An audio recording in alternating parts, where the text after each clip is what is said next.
A'udzubillahi minasyaitonirrajim. Bismillahirrahmanirrahim. Assalamualaikum warahmatullahi wabarakatuh. Alhamdulillah wassalatu wassalamu ala Rasulillah wa ala alihi wa sahbihi wa man walah.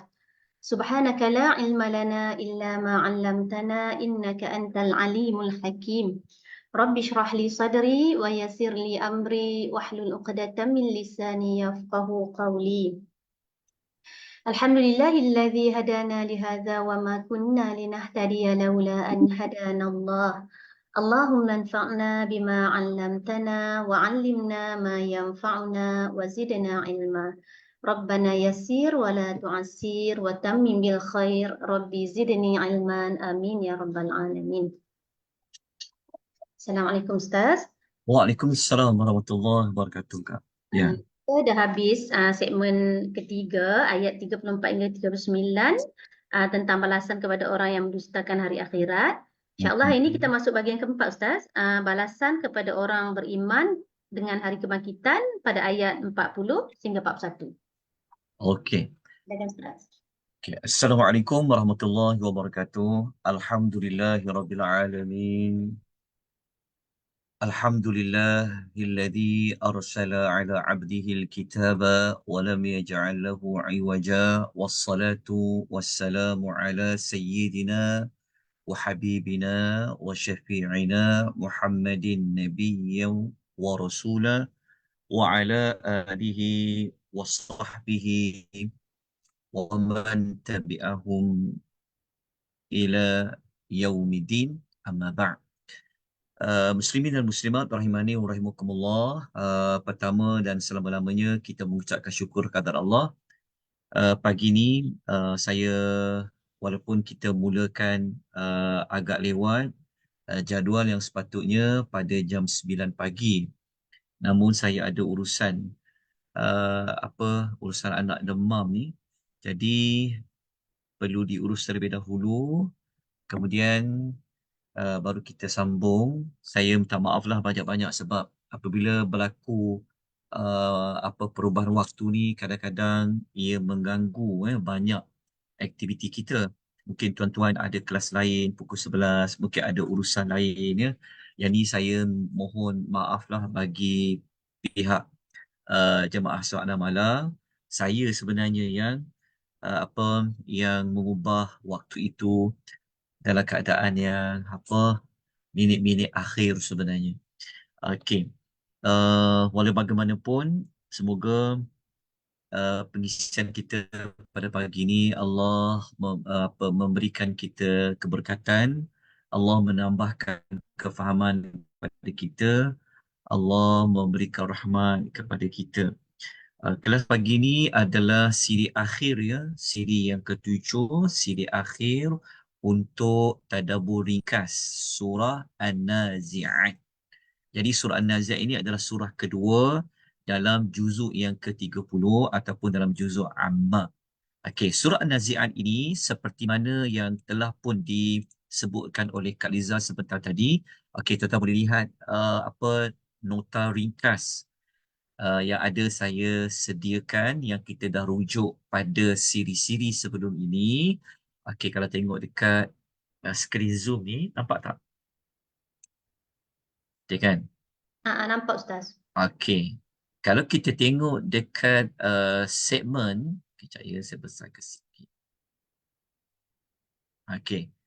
Kalau kita tengok dekat segmen, sebenarnya kita nak masuk kepada segmen bahagian yang keempat, iaitu bermula daripada ayat nombor 40 sehingga 41 kan? Betul ya, ayat 40 hingga 41. Kemudian kita akan pergi kepada segmen ayat yang kita jadikan sebagai penutup, iaitu ayat 42 sampai ayat nombor 46. Jadi pagi ni kita akan belajar berapa ayat ni? 7 ayat ya? 40 sampai 46. Okey. Kalau kita perhatikan pembahagian ataupun susunan ayat-ayat ini yang kita dapat bahagikan kepada enam kita bahagikan kepada 6 segmen.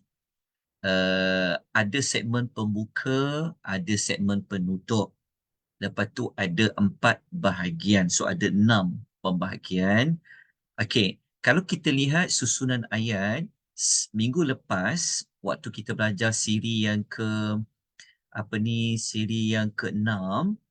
kita disebutkan oleh Allah terlebih dahulu, diberitahu oleh Allah terlebih dahulu adalah balasan kepada orang yang mendustakan hari kiamat. Kan? Lepas tu baru Allah kata orang yang beriman. Maksudnya dekat sini, Allah menyusun terlebih dahulu tentang orang yang mendustakan. Baru Allah sebut orang yang beriman. Okey. Jadi persoalannya adalah mengapakah Allah mendahulukan menyebut pihak-pihak yang mendustakan hari kebangkitan itu berbanding dengan menyebut terlebih dahulu orang yang beriman. Ini dipanggil susunan ayat. Ini dipanggil ilmu munasabah. Okey, jawapannya adalah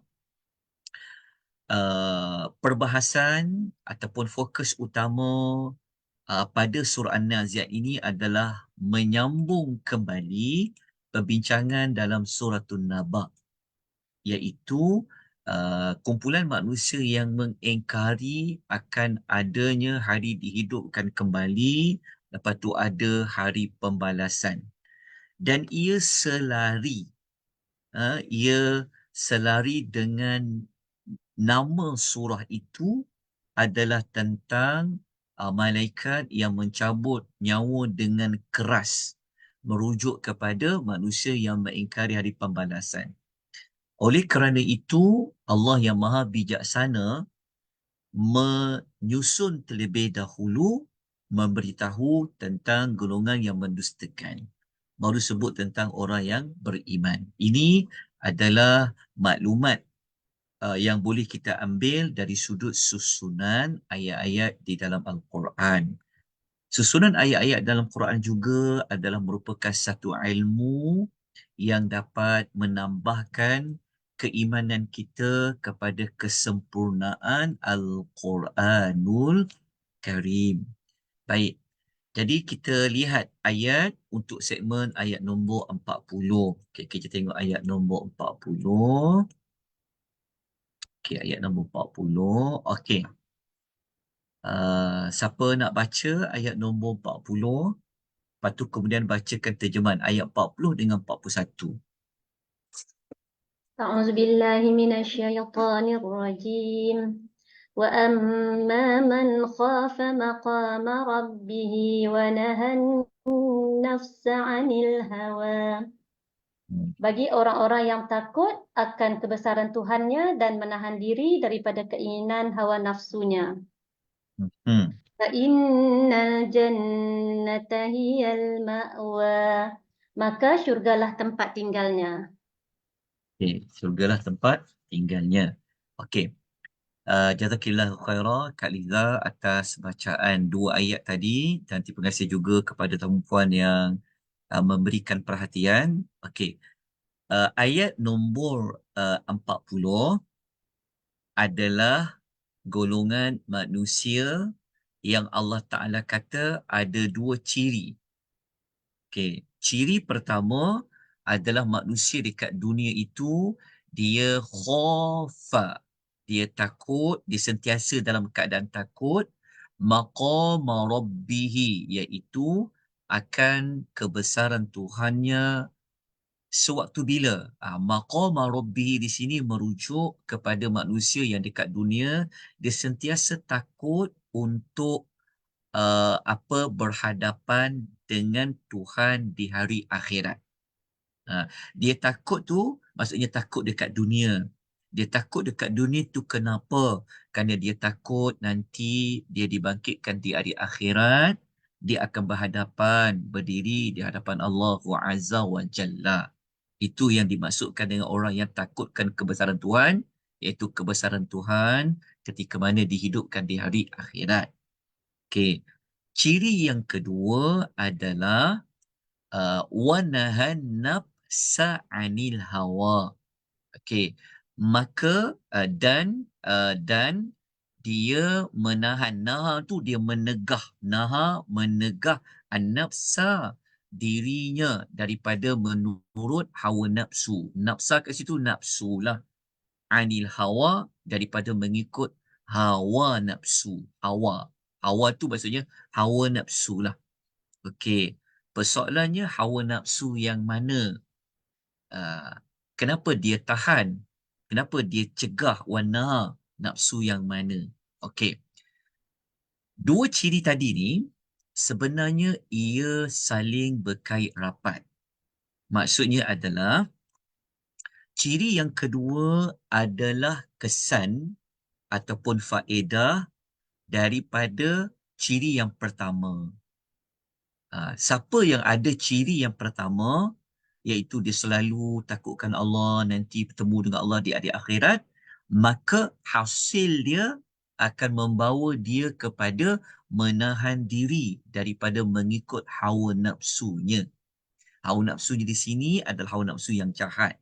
Kejap lagi kita akan sebutkan hawa nafsu yang jahat itu apa. Okey, dah jelas? Okey. Um, Orang yang menahan hawa nafsu jahat dia tu, maka mereka itu tak lain tak bukan adalah orang yang takut kepada hari pembalasan lah. Betul, dia saling kait rapat. Okey.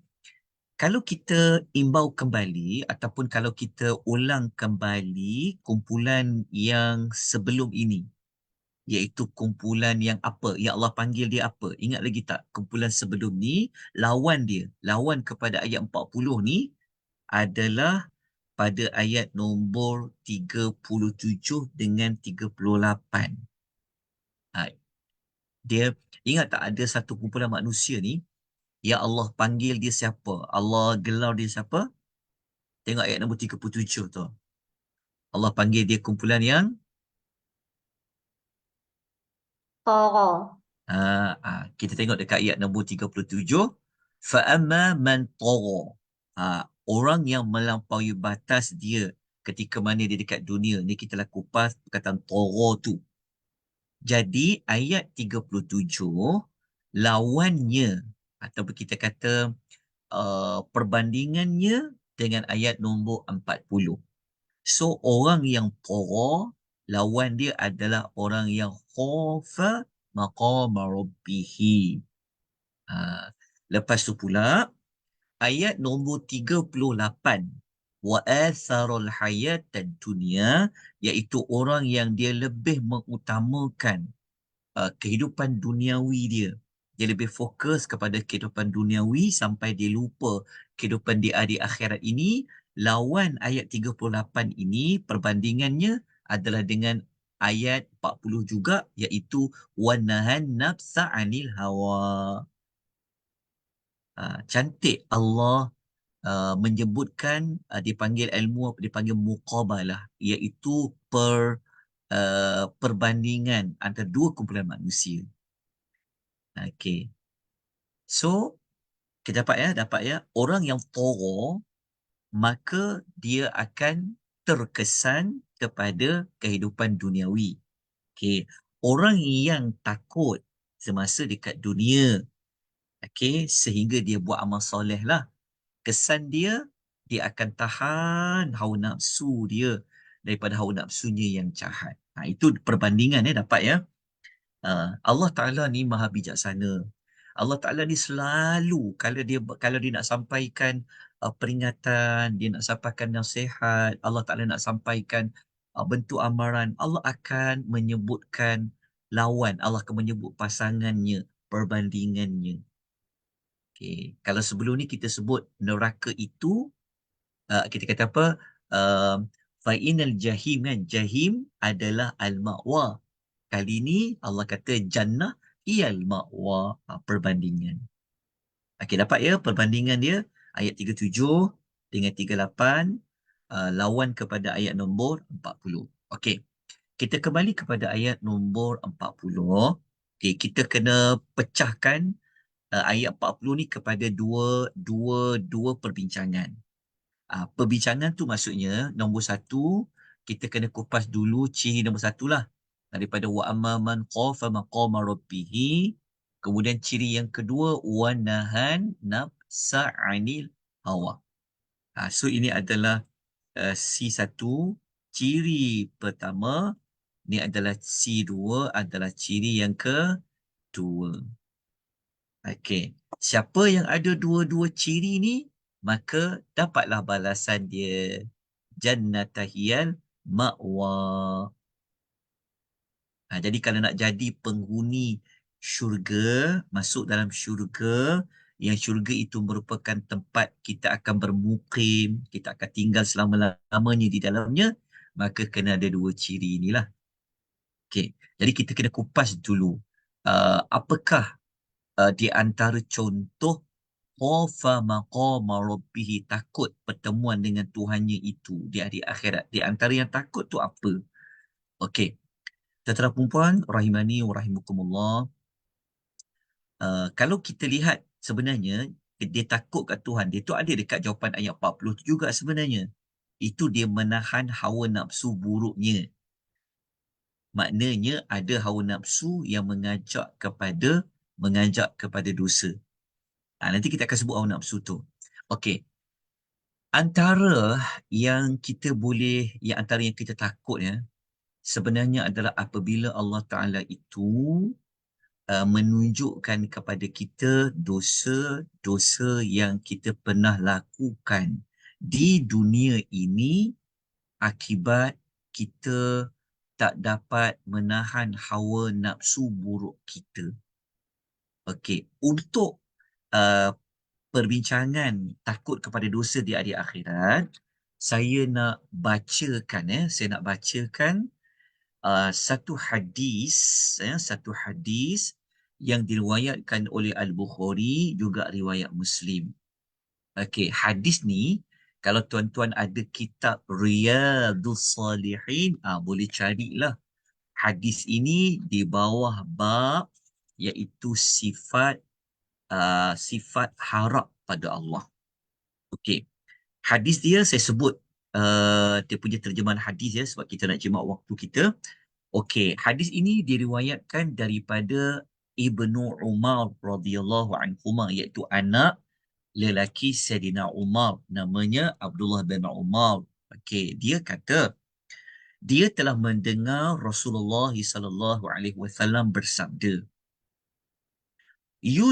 pada hari kiamat nanti, okay, orang yang beriman akan didekatkan kepada Rabb-nya, kepada Tuhannya. Okay, maksudnya orang beriman ni nanti dia akan dibawa dekat di sisi Allah Subhanahu Wa Taala. Apabila dia dekat dengan Allah, maka Allah meletakkan macam satu pelindungan. Maksudnya Allah Ta'ala akan bicarakan orang beriman ini dalam keadaan tertutup. Kalau orang biasa pergi melihat mahkamah kan, kadang-kadang dibicarakan secara terbuka, orang lain semua boleh dengar apa masalah awak ni, awak defendant ke, awak plaintiff ke kan. Tapi ada setengah mahkamah dia pergi ke kamar hakim. Antara dia dengan hakim dan pihak yang satu lagi dia yang tahu perbincangan dia apa. Jadi di hari akhirat, Allah sebenarnya dia akan buat secara tertutup penghisapan itu kepada orang yang beriman. Okey. Allah akan membuat orang beriman itu, kata Nabi, fayuqarriru bidhunubihi. Allah akan buat orang beriman itu mengakui dosa-dosa yang pernah dia buat. So Allah akan ingatkan dia dosa yang ada dia lakukan. Fayaqulu, maka Allah berfirman. Allah tanya kepada orang beriman tu, ata'arifu dzamba kadza, ata'arifu dzamba kadza. Allah tanya kepada orang beriman. Allah nak orang beriman tu dia mengaku je. Allah Ta'ala tanya, adakah engkau mengetahui dosa ini? Adakah engkau mengetahui dosa itu? Allah Ta'ala tanya kepada orang beriman. Maka orang beriman ni, dia akan bercakap benar. Dia akan mengaku. Maka dia kata, Rabbi a'arifu. Dia kata, wahai Rabbku, aku tahu. Aku mengaku aku buat. Ha. Sebenarnya, yang ini bukanlah benda menyenangkan ya. Ini sebenarnya menakutkan ni. Kan, apabila kita tahu dosa, kita tahu kesan dosa tu. Tapi Allah Ta'ala tanya pada orang beriman. Kan, orang beriman dia tak akan menipu. Cuma dia ialah dalam keadaan yang sangat takut kan. Bayangkan kalau hakim, dia panggil kita, dia sebutkan, okay, awak ni disaman sebab dipanggil sebab apa, dibicarakan sekian, sekian, sekian. Tak takut ke kita? Kan, sebab biasanya kalau orang yang didakwa, dia mesti dah buka kertas pendakwaan, ada siasatan, ada bukti, betul tak? Ha. Okey, kejap Okey. Jadi orang beriman dia mengakulah. Lepas dia mengaku tu, Allah Ta'ala sebenarnya dia cakap macam ni. Allah Ta'ala kata, فَإِنِّي قَدْ سَتَرْتُهَا عَلَيْكَ فِي الدُّنْيَا. Allah kata, sesungguhnya aku telah menutupi dosa-dosamu dekat dunia, dan juga kata Allah, wa ana aghfiru lakal yaum. Maka sekarang ni pun aku tutup dosa-dosa engkau, kata Allah. Lepas tu Allah Ta'ala kata hujungnya, Allah Ta'ala mengampunkan orang beriman itu semua dosanya, fayu'ta sahifata hasanatihi. Kemudian diberikan kepadanya kitab catatan amal yang baik. Okey. Ini menunjukkan bahawasanya antara tempat peristiwa yang kita sangat takut kepada Allah apabila Allah Ta'ala membongkarkan kembali dosa-dosa yang pernah kita lakukan. Ini sangat menakutkan kita. Kalau tengok pahala, seronok. Bila tengok dosa ni, maka mana kita nak letak muka kita? Betul tak? Mana kita nak letak apa, mana kita nak lari? Kan? So kita, tapi orang beriman ni akhirnya Allah akan memberikan pengampunan. Okay? Itu contoh yang menunjukkan kepada khafa maqama rabbihi, takut kepada Tuhan. Dan banyak lagi lah perkara-perkara yang lain. Okey, kenapa saya buat contoh itu? Kerana pertama dia hadis lah, hadis riwayat Bukhari Muslim. Kerana dia dikaitkan dengan hawa nafsu. Kita ni semua mempunyai hawa nafsu yang jahat, hawa nafsu yang baik, dan ada hawa nafsu yang berada pertengahan antara baik dan buruk. Ada satu lagi hawa nafsu ni, dia tak mengajak kepada buruk, dia tak juga mengajak kepada nak buat baik, tapi dia dikaitkan dengan setelah buat baik, setelah buat buruk. Apa dia? Kita akan sebutkan. Okey, dah jelas ya? Wa amma maqama rabbihi. Okey. Kemudian kita nak bincangkan apa nafsu yang dicegah, ditahan oleh orang yang takut nanti di hari akhirat tentang Allah Ta'ala ni. Okey. Nafsu, kita kena tahu dulu. Nafsu yang dimaksudkan dalam ayat ini adalah nafsu yang mengajak kepada bisuk, iaitu nafsu la'ammaratun bisu'i. Okey. Tolong catat surah rujukan dia, ayat dan muka surat dia. Okey. Nafsu yang jahat, nafsu yang mengajak kepada kita ini jadi jahat adalah nafsu yang disebutkan dalam surah Yusuf, surah yang ke-12, ya, ayat 53, muka surat 242. Sekejap, saya ni pun nak tengok nota, nampak ni. 242, muka surat 242. Okey, surah Yusuf tu, ayat dia berbunyi, وَمَا أُبَرِّئُ نَفْسِي innan nafsa, sama dengan ayat wanahan nafsa, innan nafsa la ammaratun bisu'i. Okey, ayat nombor 53 surah Yusuf ini adalah ucapan perempuan Al-Aziz. Bukan ucapan Nabi Yusuf sebenarnya. Yang tepat dia adalah ucapan isteri kepada Al-Aziz yang dikatakan namanya Zulaikha tu. Okey. Jadi isteri Al-Aziz tu dia kata dia mengaku setelah setelah raja membuat satu siasatan diraja di macam RCI lah. So raja ni, raja yang bermimpi tu, yang nak jumpa Yusuf, yang nak lantik Yusuf jadi orang kanan dia tu, so raja tu dia sendiri yang membuka fail. Kenapa Yusuf ini dipenjarakan? Sebab Nabi Yusuf kan dia cakap, dia kata, aku takkan keluar penjara melainkan kes aku dibuka kembali, dibicarakan secara adil. Maka raja itu adalah raja yang membuka balik fail tu lah. Okey. Kan sebab zaman sekarang ni ada isu nak dibongkarkan fail-fail lama lah. Okey, tak apalah, itu cerita lain. Jadi raja tu, dia panggil lah perempuan-perempuan yang pernah ada kes dengan Nabi Yusuf tu. Jadi apabila sampai dekat sampai kat giliran Zulaikha tu, dia ngakulah. Okey, dia ngaku kenapa dia nak goda Yusuf ni berkali-kali dia buat sampai kan dah tutup semua pintu tu. Dia cakap dekat raja tu. Dia kata, dan aku tidak membebaskan diriku. Maksudnya, wama ubari'u nafsi. Dia kata aku tak boleh kata aku baik. Dia kata, aku tak boleh kata aku ni suci. Dia kata, kan? Dia tak kata, maknanya dia mengaku salah. Dia kata, aku tidak membebaskan diriku daripada mengaku salah. Dia kata, kerana apa? Dia kata, kerana inna nafsa, sesungguhnya ada nafsa, iaitu nafsu, la ammaratun, selalu duk menyuruh aku bisui, kepada kejahatan. Dia kata dekat raja tu, dia kata aku buat macam tu dekat Yusuf kerana aku ni ada satu nafsu, yang nafsu tu la ammarah, selalu suruh aku buat benda yang buruk. Lepas tu Zulaikha kata apa? Illa marrahima rabbi, kecuali nafsu yang itu tadi ditundukkan dengan rahmat dari Allah Subhanahu wa taala. Jadi nafsu kat situ adalah nafsu apa? An-nafsa la ammaratun bisu.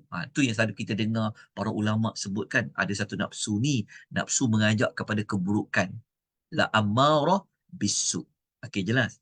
Nafsu tu kita semua ada. Kita semua ada. Okey.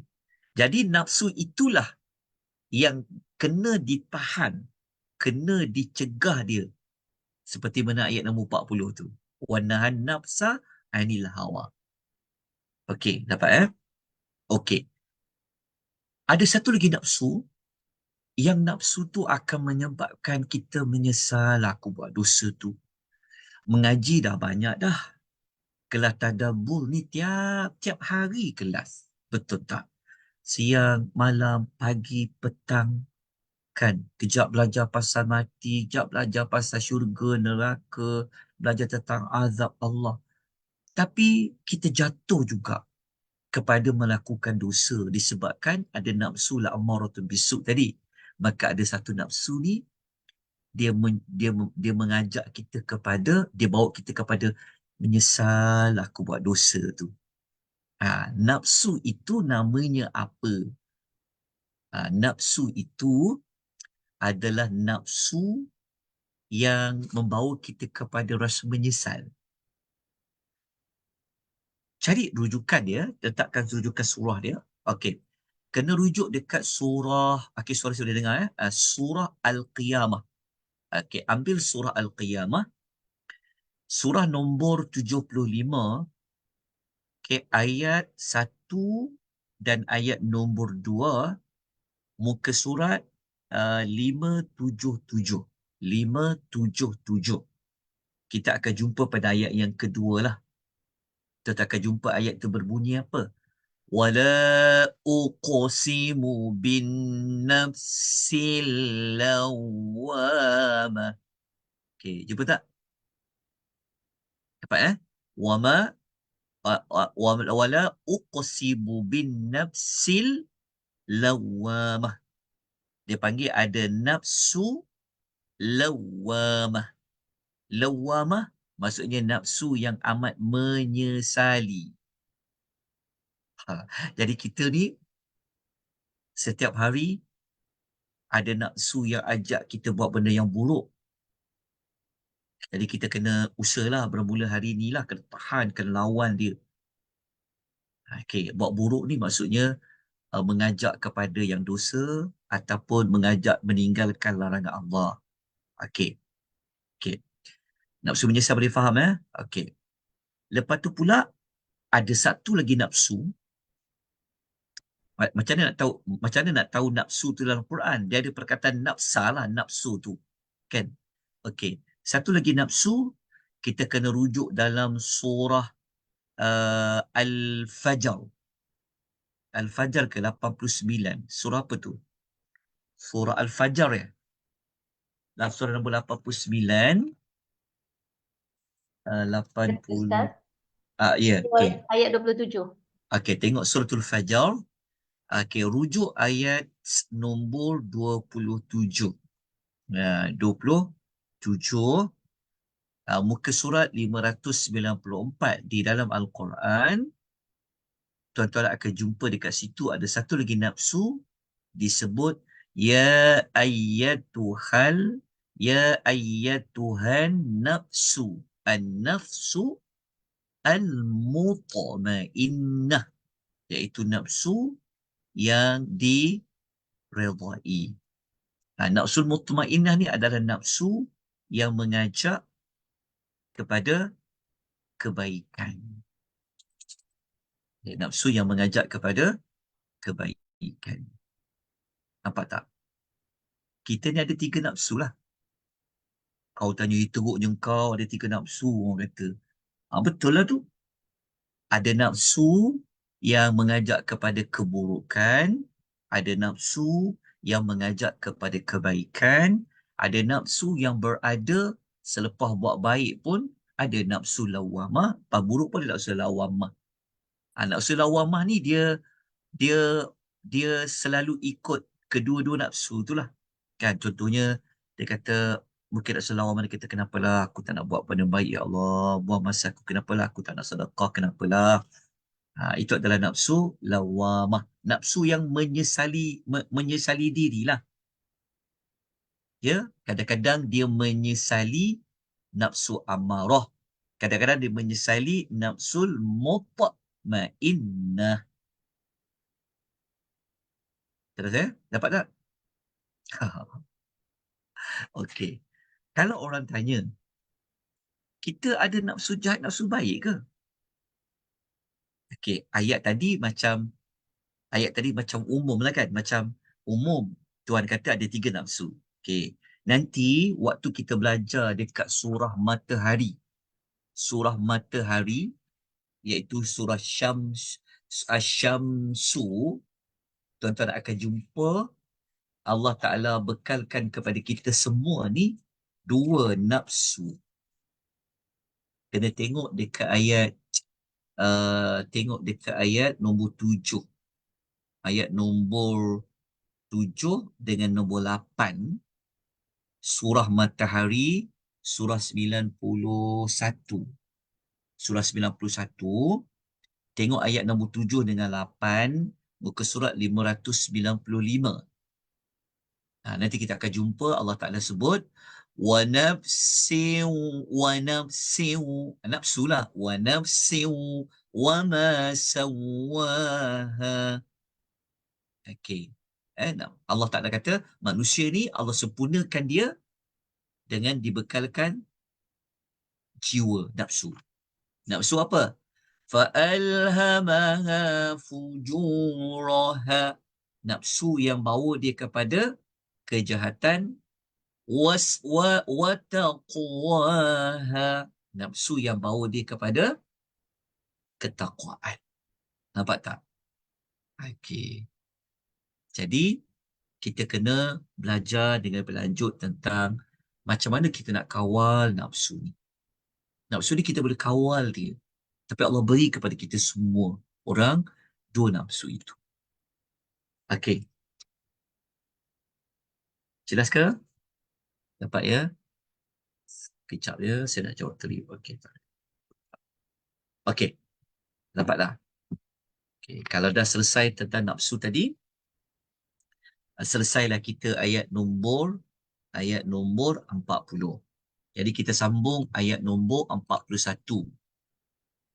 Okey, ada apa soalan ke dekat ayat nombor 40 tadi? InsyaAllah rasa boleh faham kan?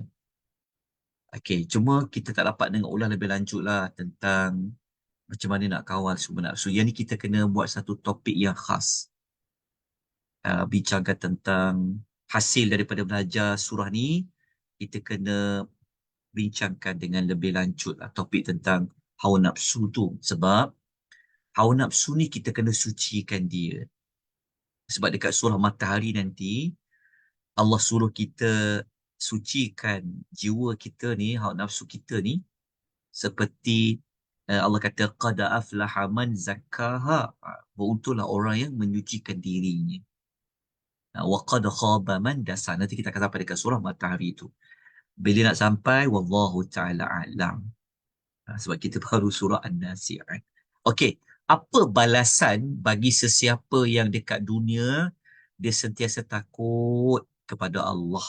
Antara takutnya dia selalu tahan nafsunya yang mengajak kepada keburukan, yang mengajak kepada dosa dan maksiat. Maka Allah kata fa innal jannata hiyal ma'wa. Maka sesungguhnya al-jannah syurgalah, hiyal ma'wa merupakan tempat kembalinya, tempat dia bermukim, tempat dia mendiami di dalam syurga. Okey, dah selesai ayat nombor 41. Jadi apa pelajarannya? Secara tak langsung tadi kita dah sebutlah pelajaran dia. Pelajaran dia adalah ibrah ayat ni, petunjuk ayat ni, maksudnya kita ni dituntut dekat dunia kena ada selalu sifat al-khawf, sifat takut ya, takut kepada Allah. Jadi cara nak membimbing sifat takut tu, cara nak dapat sifat takut tu, maka kita kena tahulah tentang situasi, keadaan, pertemuan kita dengan Allah Subhanahu Wa Taala nanti di hari akhirat. Allah akan hisap apa, Allah nak tanya apa yang Allah Taala akan bertanggungjawabkan kepada kita, kan? Allah tanya tentang umur, Allah tanya tentang masa, Allah tanya tentang wang ringgit, Allah tanya tentang tanggungjawab kita. Jadi apabila kita selalu ingat hari akhirat dengan kita belajar, maka secara tak langsung dia boleh menimbulkan menaikkan kembali sifat takut kepada Allah Azza wa Jalla. Okey, secara tak langsung kita boleh pelajari tentang tajuk alam barzah lah, sebab ada kaitan dengan malaikat pencabut nyawa yang keras, malaikat mencabut nyawa dengan lembut. Okey. Kemudian apa yang kita dapat belajar dekat sini, kita ini memiliki nafsu yang mengajak kepada keburukan, iaitu nafsu la'ammaratun bisu. Lepas tu kita telah belajar juga hari ini, kita ni sebenarnya ada dua lagi nafsu lain, iaitu nafsu al-mutmainnah dan juga nafsu al-lawwamah. Jika kita memiliki dua ciri ini, maka balasan yang Allah akan berikan adalah syurga. So syurga itu merupakan salah satu cirinya adalah al-ma'wa, tempat yang kita akan diami, tempat yang kita akan huni buat selama-lamanya. Okay, kita dah selesai dua ayat ini. Maka kita pergi kepada segmen ayat yang terakhir, iaitu segmen tentang penyesalan manusia di hari kiamat, terutama kepada yang mengingkarilah hari pembalasan tu. Okey, jadi kita bacakan ayat nombor 42 sampai 44 terlebih dahulu. Silakan, siapa nak baca tu? A'udzubillah min aku nak baca ke? Ibu Zaitun ada. Ibu Zaitun nak baca ke? Silakan Ibu. Okey, saya baca. Okey. A'udzubillahi minasyaitonirrajim. Bismillahirrahmanirrahim. Yas'alunaka 'anis sa'ati ayyana mursaha fima anta min dzikraha ila rabbika muntahaha. Okey. Artinya, Terjemahan ayat 42, terjemahan ayatnya. Silakan. mereka orang-orang kafir bertanya kepadamu, Okey. iaitu Nabi Muhammad, Okey. tentang hari kiamat. Okey. Bilakah terjadinya? 43. Untuk apa engkau perlu menjawabnya? Iaitu Okey. waktu yang ditanya. Dan Okey. 44. Kepada Tuhanmu kesudahannya atau ketentuan waktunya. Okey. Puan Zaitun, Maaf. okey. Jazakillahu khairan. Okey, Jadi, ayat apa Puan Zaitun? Okey. Ayat 42 sampai 43 tu sebenarnya sasaran ayat tu sebenarnya Allah, maksudnya ayat tu sebenarnya dia Allah menyebutkan kepada siapa tu? Kalau kita faham ayat tu secara umum. Macam Allah berbicara dengan Nabi sallallahu alaihi wasallam, sebab kita jumpa ka kat situ kan. Kita jumpa ganti nama ka dekat situ Nabi. Okey, lepas tu kita jumpa anta. Anta ganti nama kan. Lepas tu kita jumpa ila rabbika. Kaka ni, ini semua merujuk kepada perbincangannya adalah tentang Nabi sallallahu alaihi wasallam. So ayat tu Allah berbicara kepada Nabi sallallahu alaihi wasallam. Apa yang Allah bicarakan? Okey, kita tengok ayat nombor 42. Okey, yas'alunaka. Okey, yas'alunaka dekat sini mereka okey, dalam terjemahan tuan-tuan ada tak kalimah selalu? Ada tak selalu? Tak ada Ustaz. Tak ada. Puan Zaitun punya ada tak selalu? Bertanya. Ada, Ustaz. Ada? Mereka, tak ada. Mereka kan. yang ingkar. Okey, ni ada Ustaz. Yang lain ada. Mereka yang ingkar selalu bertanya kepadamu, wahai Muhammad, tentang hari kiamat. Lekah masa datang. Buku lain. Okey, betul.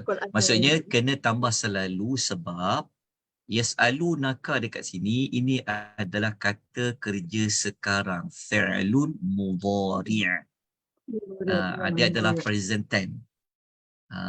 Maksud dia, apabila ini kata kerja sekarang, present tense atau fi'lul mudhari', maka kata kerja dia apa? Mereka buat apa? Mereka bertanya.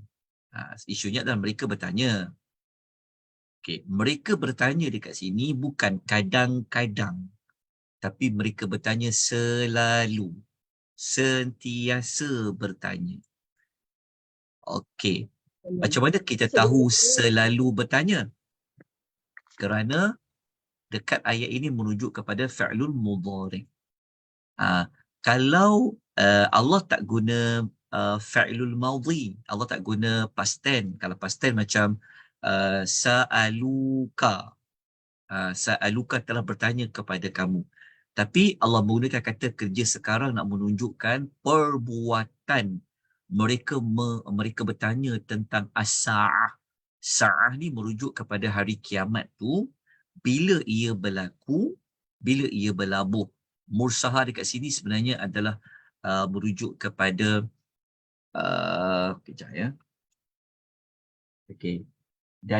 Kalau nak sebut kiamat tu maksudnya bila berlakulah. Mursaha tu bila dia terjadi. Tapi kalau kita dalam haluskan lagi perkataan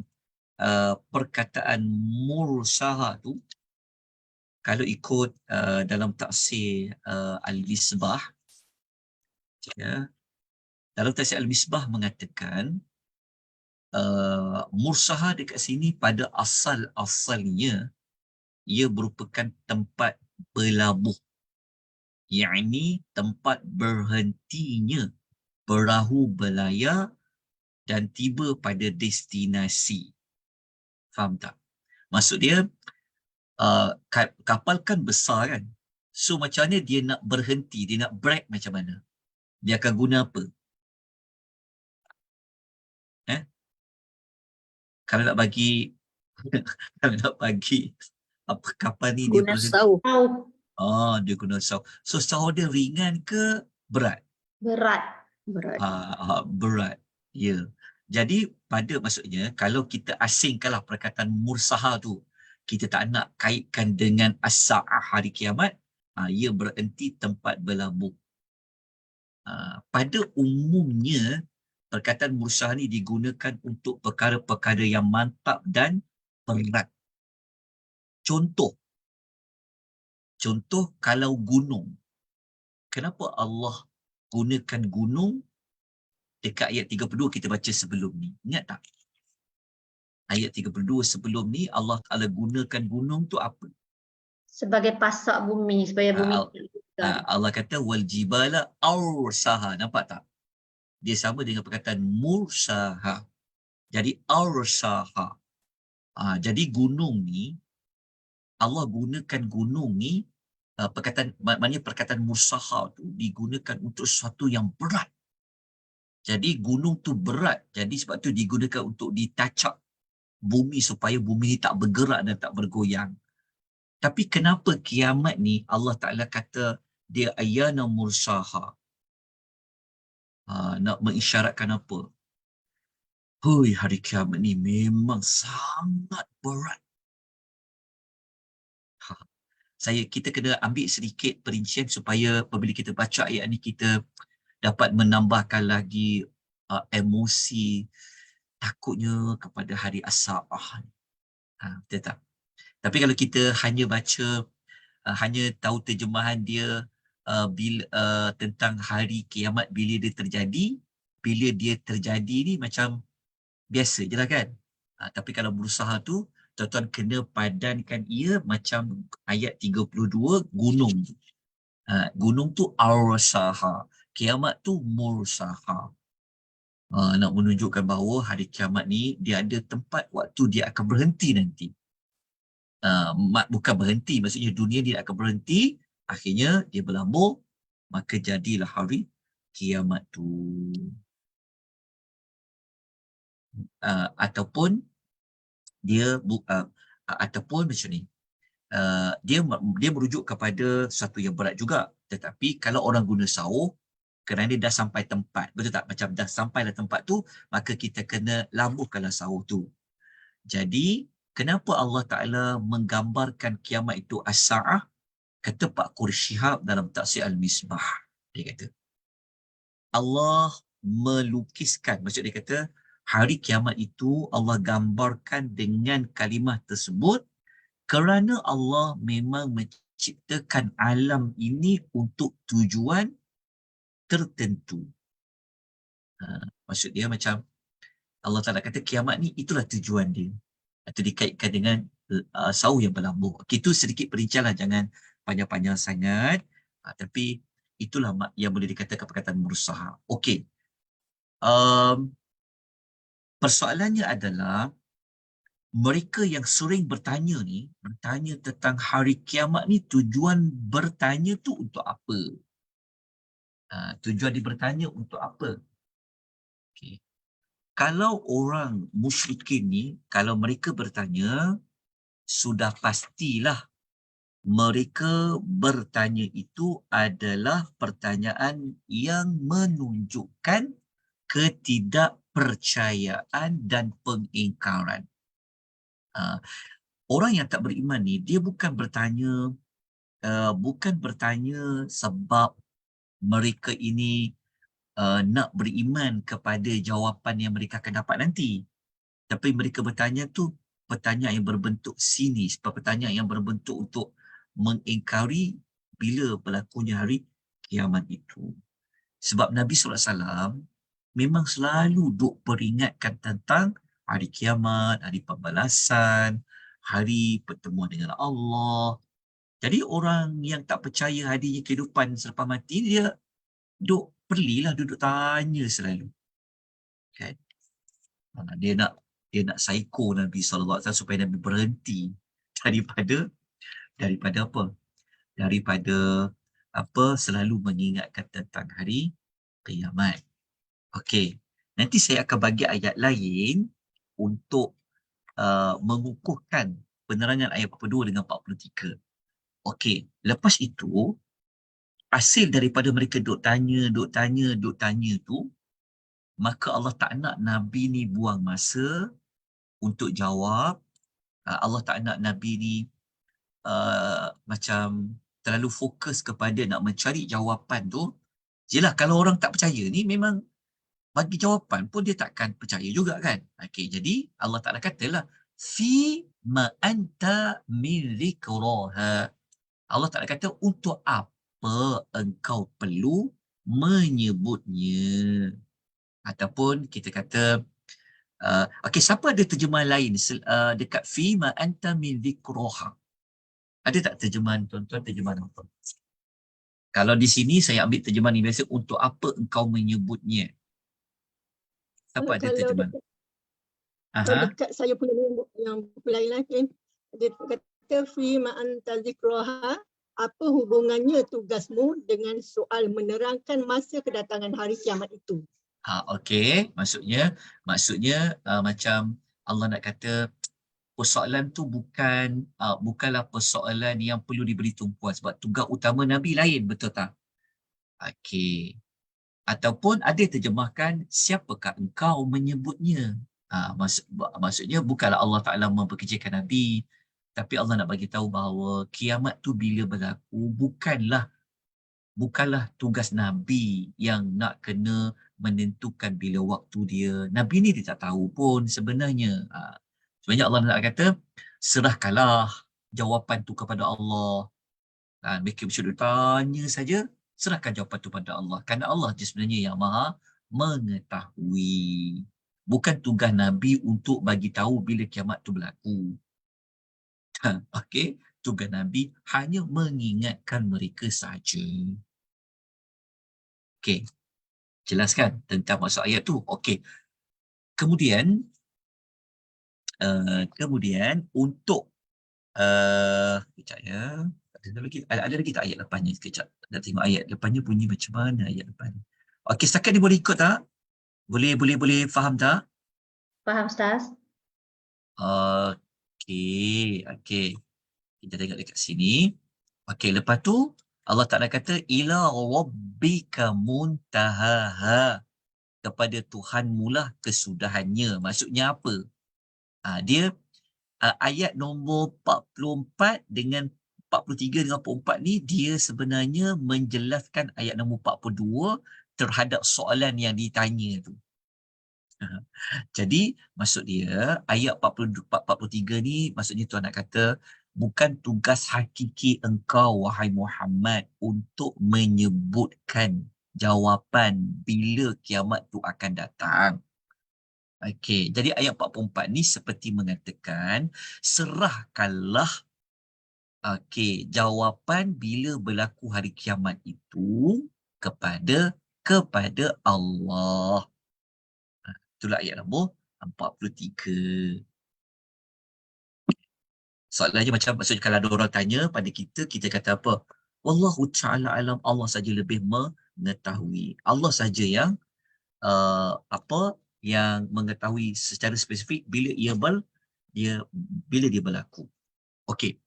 Untuk kuatkan lagi, kukuhkan lagi perbincangan ayat 42, 43, 44, tuan-tuan kena bersiap sedia menyalin ya beberapa ayat lain. Dekat ayat lain tu dia membantu kita memahami ketiga-tiga ayat ini. Okey. Nombor 1. Nombor 1. Kita tengok dekat surah Al-A'raf. Saya minta maaf sebab saya tak sempat nak tunjukkan ayat tu dekat nota ni. Minta maaf banyak tuan-puan sebab banyak nota yang saya nak kena kejar. Jadi saya sempatlah menyalin dan saya nak sebut pada tuan perempuan. Kalau tuan buka sendiri nanti lagi akan lebih fahamlah. Okey. Okey, kita tengok dekat surah Al-A'raf surah nombor 7. Cari ayat 187 muka surat 174. Okay, jom kalau ada Quran buka sama-sama. Surah yang ke-7. Ayat 187 muka surat 174. 187 muka surat 174. Okey, dah jumpa dah? Kalau baca dekat ayat 187 tu, ambil ayat yang mula-mula tu sampailah ayat tengah tu, nampak tak ada jawapan dia? Allah kata apa? Yas'alunaka 'anis sa'ah. Okey, okey. Jelas tak suara saya? Boleh dengar Kak Syida boleh dengar ke Kak? Jelas. Okey. Lama tak dengar suara Kak Syida baca Al-Quran tu. Okey. Ayat nombor 187 tu. Jumpa tak ayat dia bunyi kan? Yas'alunaka 'anis sa'ati ayyana mursaha. Sama tak macam ayat kita baca tu? Mereka bertanya kepada engkau wahai Muhammad tentang hari kiamat, bila masanya datang. Betul tak? Tapi dekat surah Al-A'raf Allah bagi tahu. Allah kata apa? Qul innama 'ilmuha 'inda rabbi. Allah bagi tahu, katakanlah Muhammad, jawablah, sesungguhnya ilmu mengenai hari kiamat itu bila dia datang hanya ada di sisi Tuhanku. La yujalliha liwaqtiha illahu. Allah bagi tahu, Allah memberitahu bahawasanya tidak ada sesiapa pun yang dapat menerangkan kedatangan waktunya kecuali Dia. Okay. Faham tak? Itu jawapan yang Nabi, sebab mereka selalu tanya, jadi jawabnya macam mana? Baca je lah ayat nombor 187 tu. Kan? Lepas tu dekat hujung ayat 187 tu ada lagi tak Allah ulang?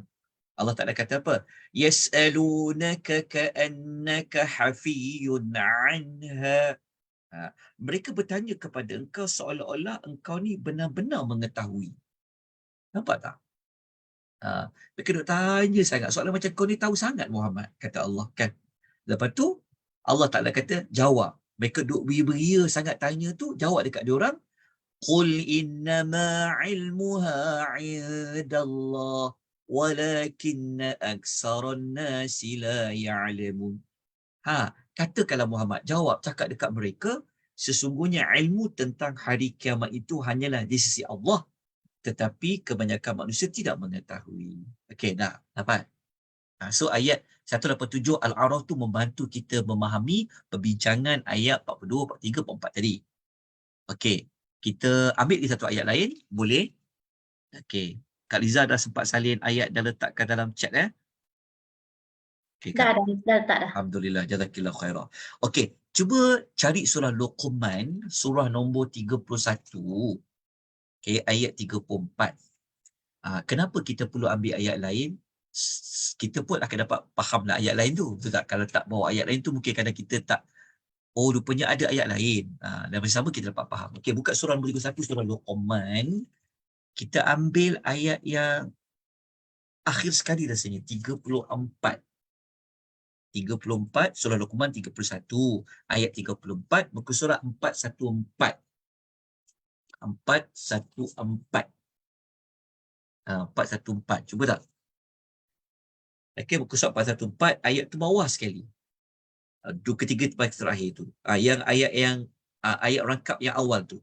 Innallaha indahu ilmus sa'ah. Sampai ke situ je. Okey. Innallaha indahu ilmus sa'ah. Sesungguhnya Allah mempunyai ilmu tentang hari kiamat tu. Allah je yang tahu bila kiamat tu berlaku. Okey. Surah yang ketiga, kita ambil surah yang selepas Al-Ahzab. Dua surah dia, surah selepasnya tu surah yang ke-33, surah Al-Ahzab. Maknanya buka surah Luqman, jumpa surah Sajadah. Lepas surah Sajadah tu, jumpa surah Al-Ahzab. Surah Al-Ahzab, surah nombor 33, ambil ayat 63. Ayat nombor 63, muka surat 427. 63, muka surat 427. Kita tengok ayatnya sekejap. Sekejap ya. Okey, dah jumpa dah. Ayat dia duduk atas sekali, baris yang pertama, muka surat 427 tu. Allah Ta'ala kata apa? Yas'aluka nasu 'anis sa'ah. Qul innama 'ilmuha 'indallah. Wa ma yudrika la'alla as-sa'ata takunu qariba. Ayat 63 tu. Muka surat 427, Allah Ta'ala kata apa? Manusia ni sering sangat bertanya kepada engkau Muhammad tentang kedatangan hari kiamat. Jadi jawablah, sesungguhnya pengetahuan tentang hari kiamat tu Allah je yang tahu. Dan tahukah engkau barangkali waktunya dah dekat? Lepas tu kadang-kadang kita selalu kata, cepat tuan-tuan, kiamat dah dekat dah ni. Dia pun kata, yolah ustaz tu. Dia kata, tak, benda yang pasti ni dia dekat.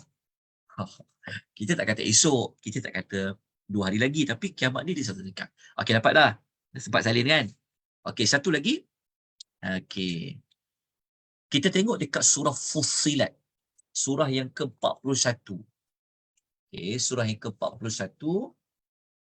Ayat 47. Ayat 47, muka surat 482. 482.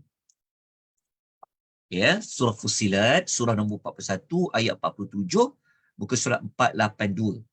Ayat tu atas sekali tu. Ilaihi yuraddu ilmu sa'ah.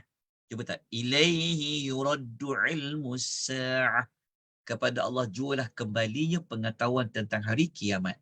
Ni macam ayat yang kita baca 40, 42, 43, 44 tadi tu. Okey. Satu lagi surah akhir sekali. Surah yang kelima yang kita nak rujuk adalah surah 43. Pergi surah yang 2 selepas Fussilat, iaitu surah Az-Zukhruf. Ya, surah Az-Zukhruf. Tengok ayat nombor 85. Okey, tengok ayat nombor 85. Muka surat 495. Okey, kita kena cepat. Sebab kiamat dah dekat dah ni. Kan? Ayat nombor 85. Cepat tak? Ibu-ibu salin cepat ya. Az-Zuhruf, surah yang ke-43, ayat nombor 85, muka surat 495. Allah Ta'ala kata apa? Dekat ayat nombor 85 tu, apa firman Allah tu? Allah Ta'ala kata, ambil yang ayat yang wa 'indahu 'ilmus sa'ati wa ilaihi turja'un. Ayat yang hujung tu. Wa 'indahu 'ilmus sa'ati wa ilaihi turja'un. Okey dah. Okey, selesailah kita ayat. Okey. Nombor ayat nombor 42, 43, 43, 44 dan 45 ya? Kan? Ustaz tadi 45. Sekali ya. Sekali. Okey. Sekali. Okey. Sekejap ya. Ada satu lagi ni.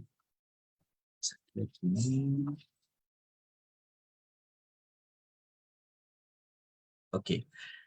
Tahu tak maksud dia macam ni? Bukan sekadar mereka ni nak macam nak main-main dekat Nabi kan, sebab itu cara nak matikan hujah kan. Cara nak psycho Nabi. Mereka ni macam nak main-main lah. Selalu duk tanya. Okey, antara sebab mereka bertanya tu, mereka ni macam bentuk belagak lah. Mereka bertanya tu macam mereka bentuk macam nak tanya, bila azab tu lah. Itu kita pernah jumpa pada surah-surah sebelum ni. Okey. Tetapi yang kedua, okey, kemudian yang berikutnya ini tambahan maklumat. boleh ke kalau kita tanya pasal hari kiamat? Maksudnya dibenarkan ke kalau ada orang bertanya tentang hari kiamat, bila kiamat ni nak berlaku? Maksudnya zaman Nabi ni ada juga pihak yang bertanya kepada Nabi kiamat ni berlaku. Bukan kerana dia tak percaya, tapi dia bertanya untuk membuat persiapan. Itu boleh. Pernah berlaku dalam hadis riwayat Al-Bukhari, dalam hadis riwayat Al-Bukhari dan juga riwayat Muslim, ada satu hari itu ada seorang lelaki tanya kepada Nabi. Dia tanya, kiamat ni bila ya Rasulullah? Lalu Nabi tanya dekat dia. Nabi tak bagi jawapan bila, sebab kita tahu tadi Nabi tak tahu. Nabi cuma kata, apa persiapan yang telah engkau persiapkan? Nabi tanya, ma'adat tak? Apa persiapan kau untuk menghadapi hari kiamat tu? Lelaki tu jawab, persiapan aku cinta pada Allah, aku cinta pada Rasul, dia kata. Lalu Nabi kata apa? Al-mar'u ma'a man ahabba. Nabi kata sesungguhnya seseorang akan bersama dengan orang yang dia cintai. Boleh faham tak? So kalau bertanya tentang hari kiamat, pernah berlaku zaman Nabi. Tapi bertanya tu adalah untuk persiapan dia apa. Dia pun kata, persiapan aku cinta Nabi, aku cinta Allah, aku cinta Nabi. Jadi Nabi pun kata, kalau macam tu, engkau akan dibangkitkan bersama dengan siapa yang kau cintai. Betul tak? Kalau kita cinta dekat Quran, suka belajar Quran, nanti Allah bangkitkan kita dengan Quran. Quran akan jadi syafaat bagi kita. Kalau kita cinta kepada sunnah Nabi, nak ikut semua Nabi buat, kan, jauhi perbuatan-perbuatan yang direka-reka, so Allah akan bangkitkan kita dengan Nabi SAW. Okey. Habis, kita masuk ayat yang berikutnya. Sempat tak habis ni? Pukul 12 ni boleh ke? Tuan-tuan tak masak ke? Tak apa ke? Hari ni order hari ni order. Sebab kiamat dah dekat dah. Sebab masak kita tadi Ustaz. Dah siap masak lah tadi. Kelas lewat. Dah masak dulu. Alhamdulillah. Seronoknya masak Okey. Kejap. Ada lagi ke? Okey, ada lagi. Ada lagi 2 ayat. Boleh tak? Kita habiskannya boleh tak? 2 ayat Boleh tak? Boleh. Okey. Ayat 45. Allah Ta'ala mengatakan, A'udzubillahi minasyaitonirrajim, innama anta munziru man yakhshaha. Allah Ta'ala kata, okey, kalau boleh, tuan tambah. Betul lah dari kat sini. Engkau hanyalah. Betul lah. Kalau boleh tambah. Engkau hanyalah, sesungguhnya hanyalah engkau. Okey, kalau boleh, dekat innama ni dia, ayat ni padu sikit. Maksud macam ni. Dekat ayat ni kita kena letak ada sesungguhnya dengan hanya. Sebab dari innama.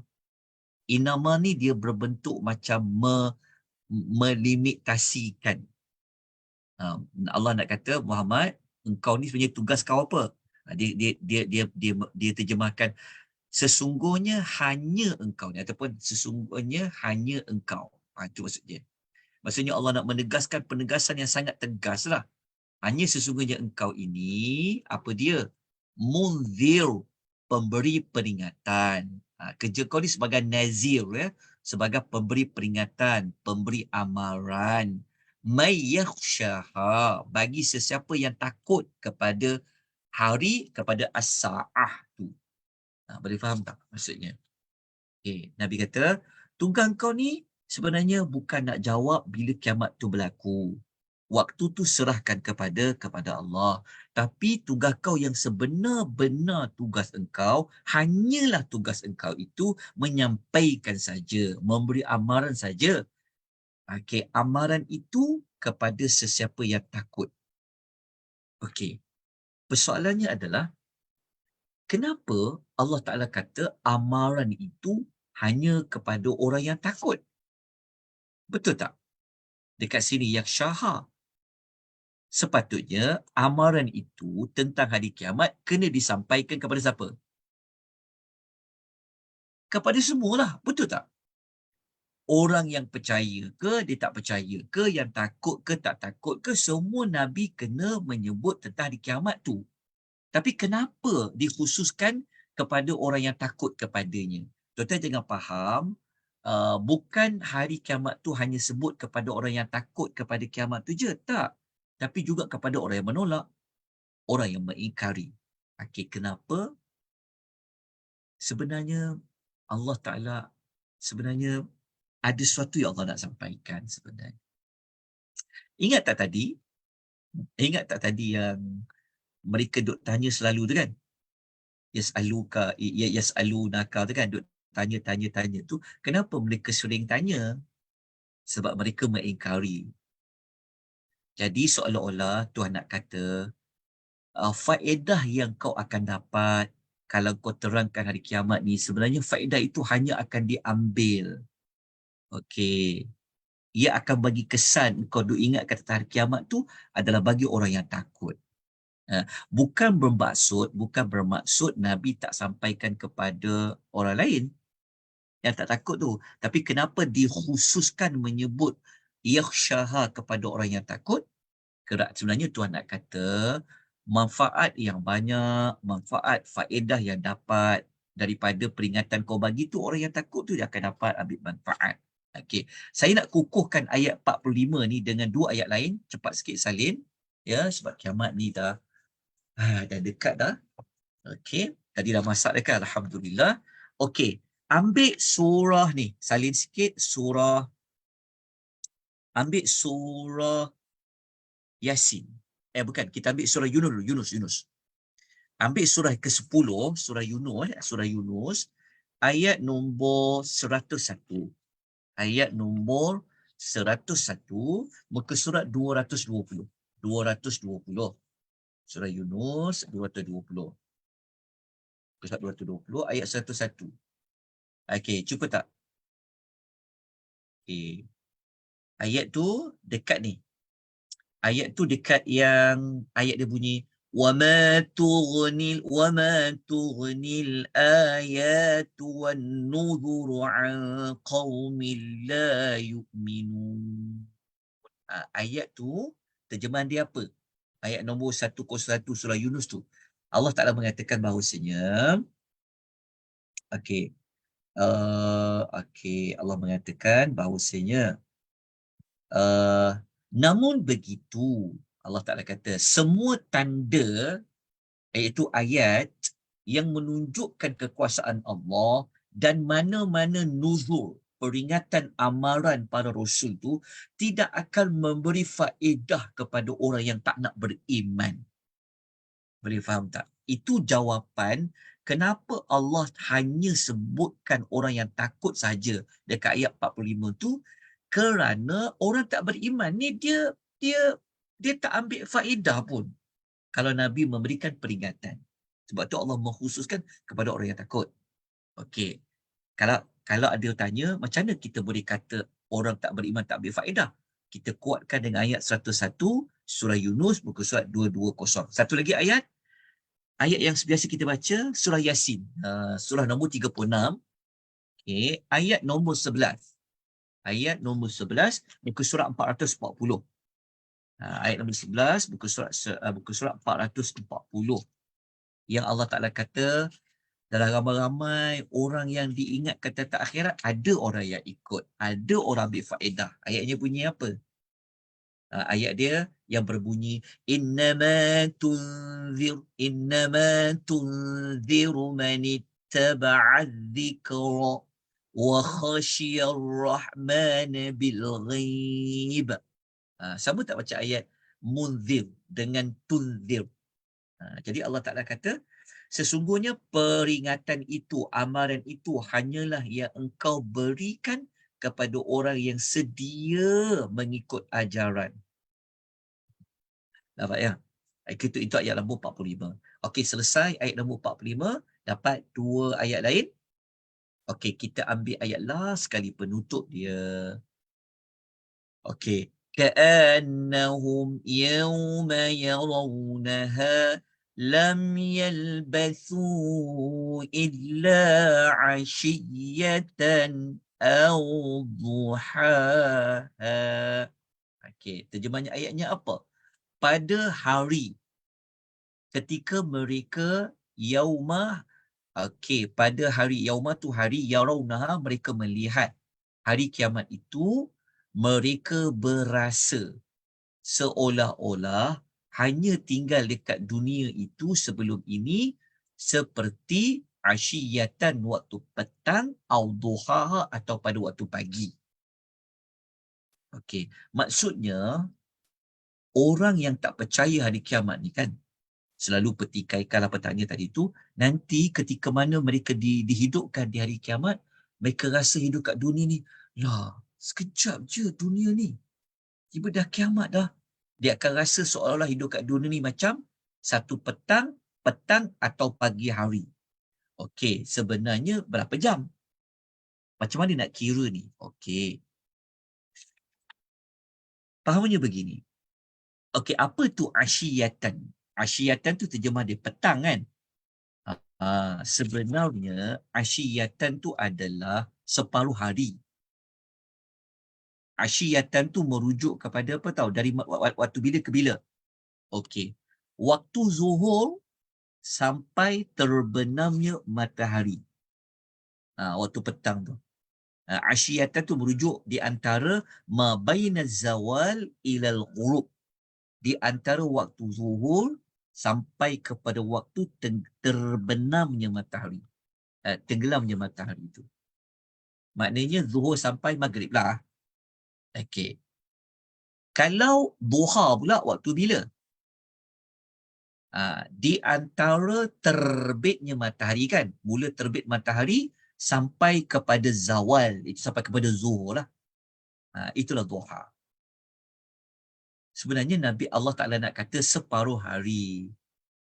Jadi Allah Ta'ala katalah tentang asyiyatan duha ni. Sebab apa tuan-tuan? Sebab Allah Ta'ala nak menunjuk kekuasaan dia. Tuhan tak sebut jam kan, tapi Tuhan sebut peranan makhluk yang datangkan siang, datangkan malam, datangkan duha tu.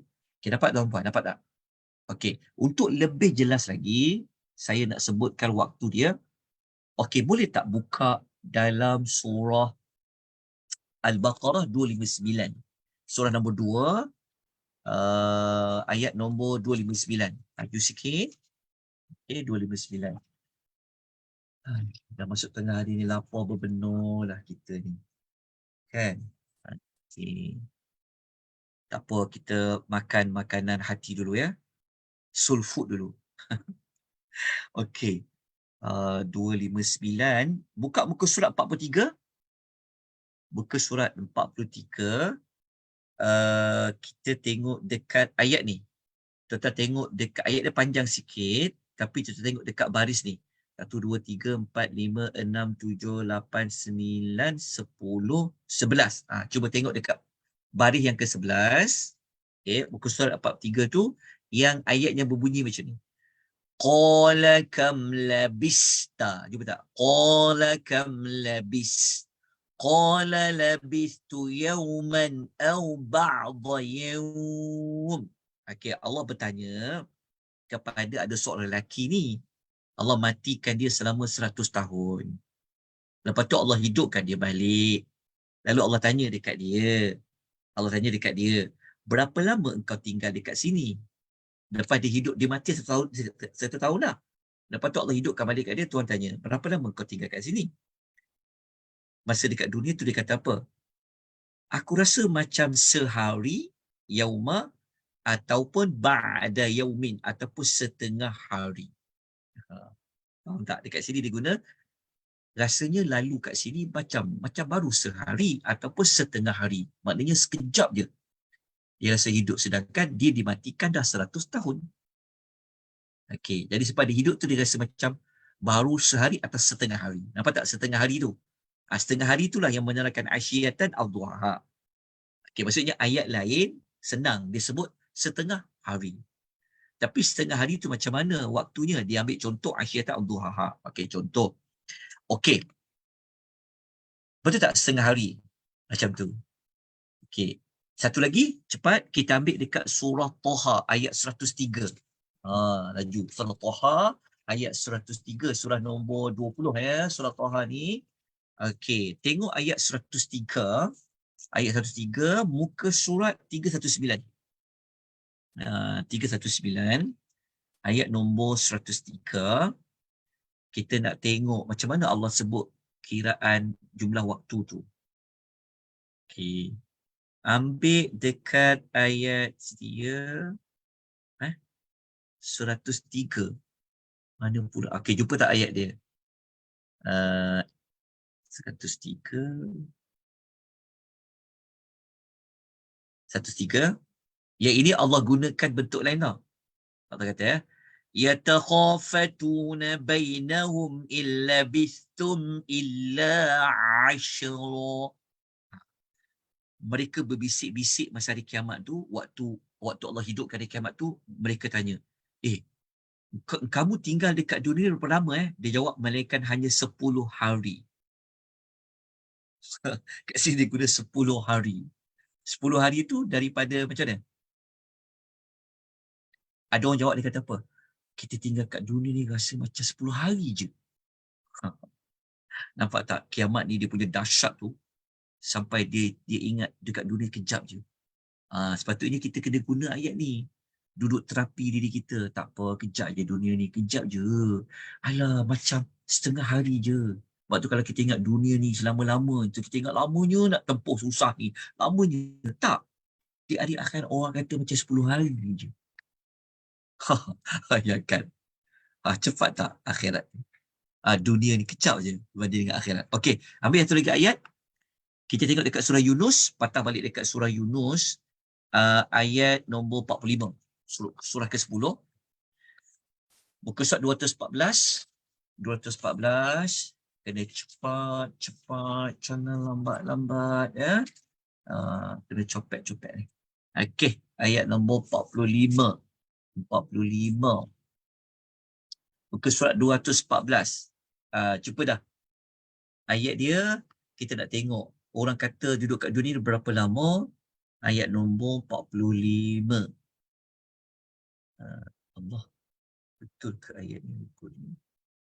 Surah Yunus ayat nombor 45, 214.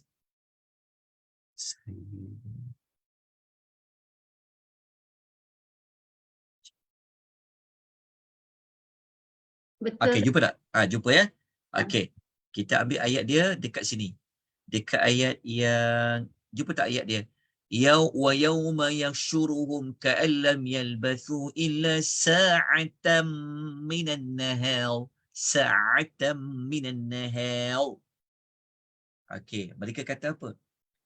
Hari Allah menghimpunkan mereka pada hari kiamat dalam keadaan mereka merasai seolah-olah tidak tinggal di dunia mereka sekadar satu saat sahaja daripada siang hari.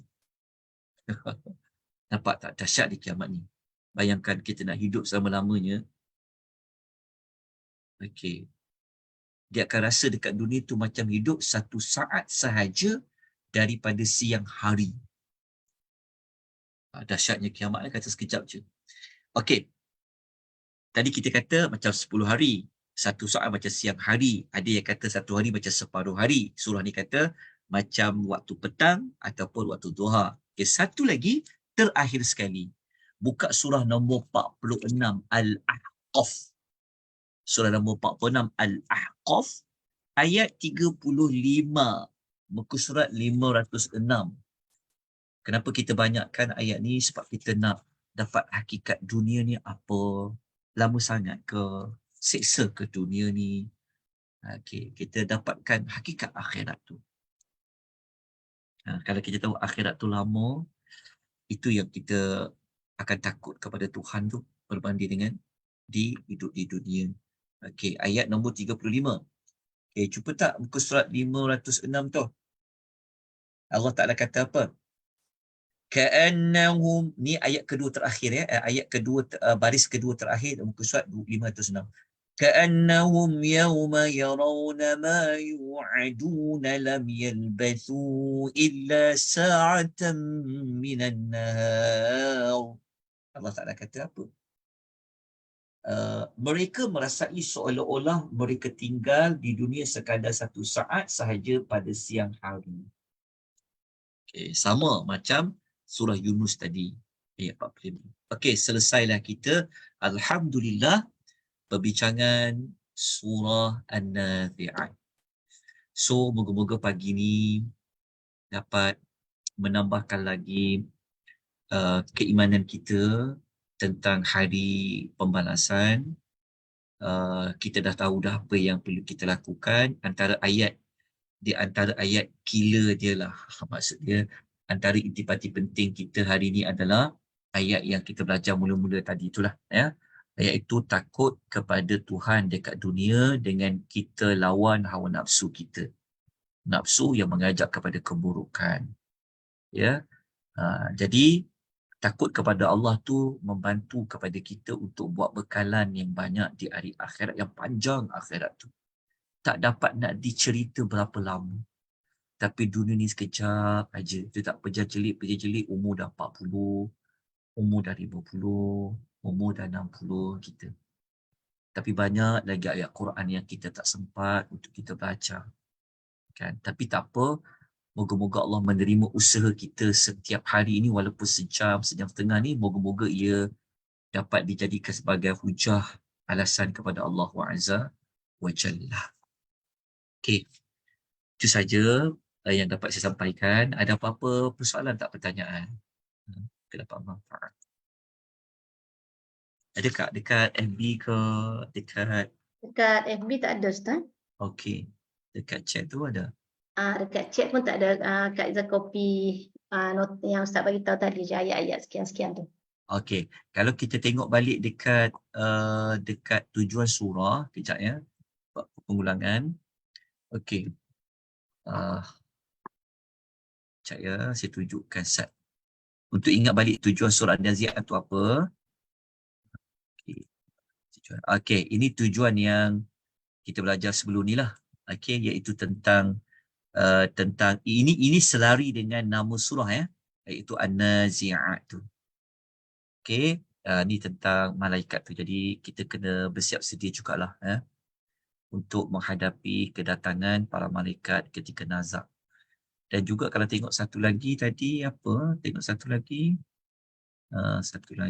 Tema dia apa? Peringatan terhadap huru-hara hari kiamat ni. Yang sampai ingat hari tu, nampak tak ada dia sama je, tujuan dengan tema ni lebih kurang sama sebenarnya. InsyaAllah nanti minggu depan 5 hari bulan 2 kita akan, saya ada buat satu kelas lah 5 kali setiap hari Isnin sampai hari, saya tunjukkan poster, pukul 8. Pukul 8 ya. Kita nak buat program mengingat belajar nama dengan tema dan tujuan surah. Nama dan tujuan surah. Dah tengok tak poster tu? Belum lagi Okey, saya tak maklumkan lagi dekat grup, tapi hari ni saya maklumkanlah untuk Ahsanul Amala ni. Boleh ikutlah sebab ada kelas tak sebelum selepas pukul 8? Ada tak? Biasa kelas tak mula awal lah. Kami mula selalu paling awal pukul 9, Ustaz. Masya Allah. Okey. Kalau ada kesempatan, boleh ikut modul ni lah. Ya. Modul. Kejap no. Okey, saya tunjukkan dia punya gambar dia. Okey, sambil-sambil tu ada apa-apa soalan? Ada apa-apa pertanyaan? Puan Nitsum tanya, apa hikmah kadar masa di dunia dikaitkan dengan siang? Kadar masa di dunia dikaitkan dengan siang. Wallahu ta'ala a'lam. Tapi siang ni, kita mengetahui bahawa siang ni adalah waktu manusia dalam keadaan yang sibuk. Dalam keadaan manusia berhempas pulas untuk mengejar dunianya. Itulah wallahu ta'ala a'lam. Apa hikmah digambarkan dengan siang. Sebab siang tu orang aktif, orang bergerak, orang bekerja. Jadi orang tahu waktu berapa lama masa dia. Kalau malam kan tidur kan. Dia tidak seaktif manusia yang ada pada waktu siang. Sebab siang ni kita akan alert dengan waktu. Tidur ni tidurlah. Kita tak peduli sangat dah macam berapa jam dah lalu. Tak tahu bangun. Dia beza dengan siang. Wallahu ta'ala. Ada kadar itu saja yang mampu saya tunjukkan. Okey. Ada apa-apa pertanyaan? Ada tak? Yang lain ada? Ada apa-apa nak tambah ke boleh juga. Bantu saya kalau ada apa-apa penambahan maklumat. Maknanya minggu depan tu kita kena sambung surah selepas je lah. Surah Dapat. Abasa. Surah Abasa. Surah dia bermasam muka. Sebenarnya saya sedang siapkan maklumat surah An-Nazi'at dengan An-Naba tu. Sebelah-sebelah tu nanti saya kongsikan. Nanti saya kongsikan insyaAllah.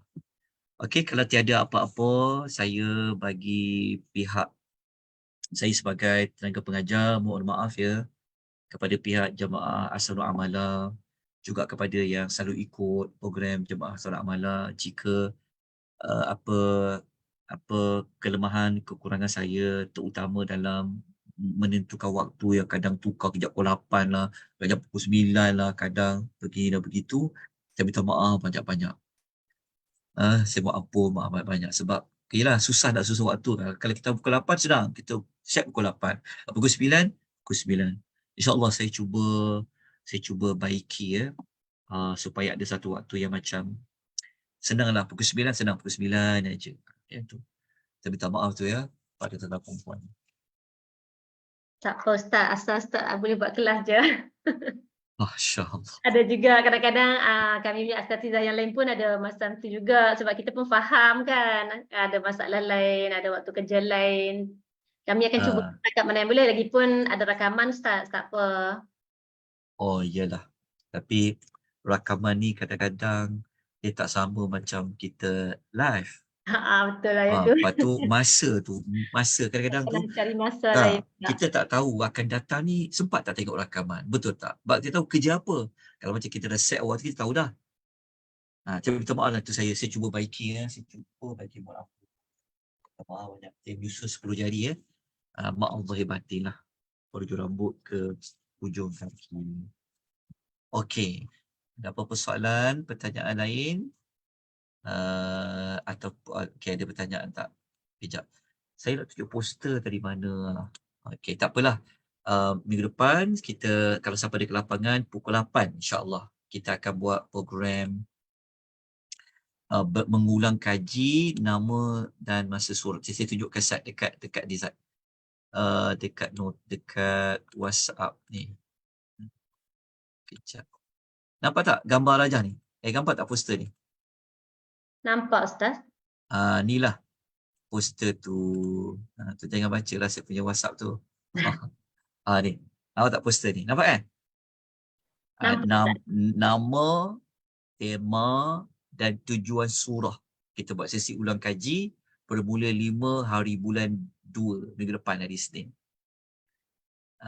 Maksud dia kita tak nak belajar sinopsis, tak nak belajar segmen, kita cuma ulang je. Okey, nama surah tu apa berkaitan dengan tujuan, lepas tu apa tema dia. Untuk ulang kaji sebelum nak masuk bulan Ramadan. Kita ambil dalam setengah jam, 30 minit macam tu. Setiap pagi insya-Allah. Sampai hari Jumaat. Persediaan bulan Ramadan. Nanti saya kongsikan link dia. Okey, jazakumullah khair. Terima kasih banyak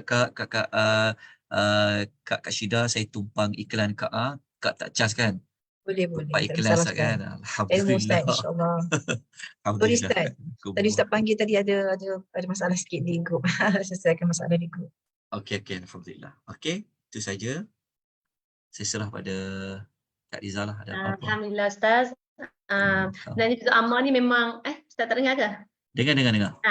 Alhamdulillah kita dah habis 2 tajuk dalam juzuk ammah ni, An-Naba dan An-Nazm. InsyaAllah minggu depan kita sambung dengan surah Abasa. Itulah surah-surah daripada juzuk ammah ni dia memang mengingatkan kita tentang akhirat lah sebenarnya.